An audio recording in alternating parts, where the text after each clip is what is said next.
So let's connect to the remote repository on GitHub. So first, sign in, GitHub account. You have signed up. And then upper right corner, there is a plus icon. Click that and create a new repository. Click that.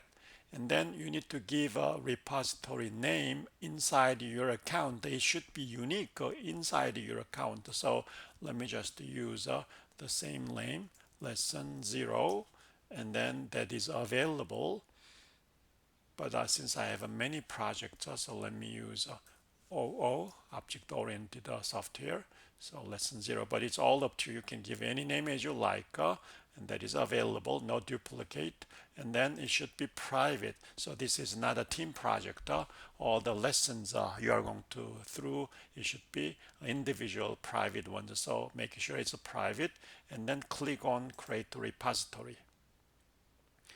Then this URL is created for your setup. Then copy the URL, click on, and then go back to Visual Studio Code. Here we need to add the remote repository.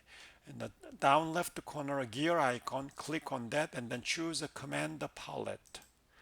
And then search for git add remote. This is the one. Then you will be prompted for username and password if you use the first time. But if you have done already, the username prompting for username and password is skipped. So here, as you get repository URL, that is the one I just copied from GitHub, paste it, enter, and then give a logical name for that URL for your purpose.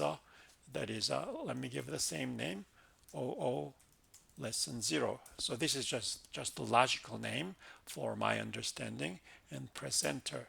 So by adding URL and by adding the remote name, if you are using first time with the GitHub or through Visual Studio Code, you will be prompted. So check those message boxes. You will be prompted for username of a GitHub account and the password of the GitHub account. So type those one as you are prompted. But once you set it up, so those user prompting will be skipped from next project and on.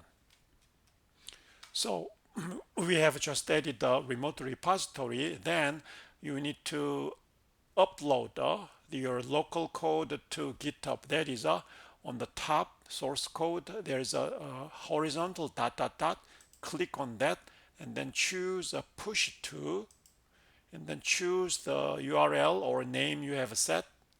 Click on, and then running.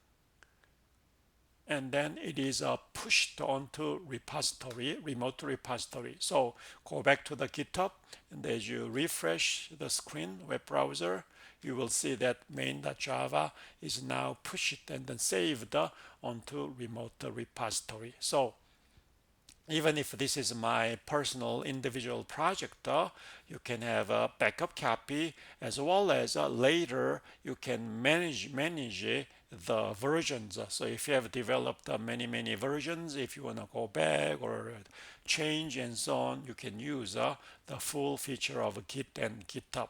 For the details, I may show you a little bit as we make progress, but it's all up to you. So you can study yourself Git and GitHub how to utilize them.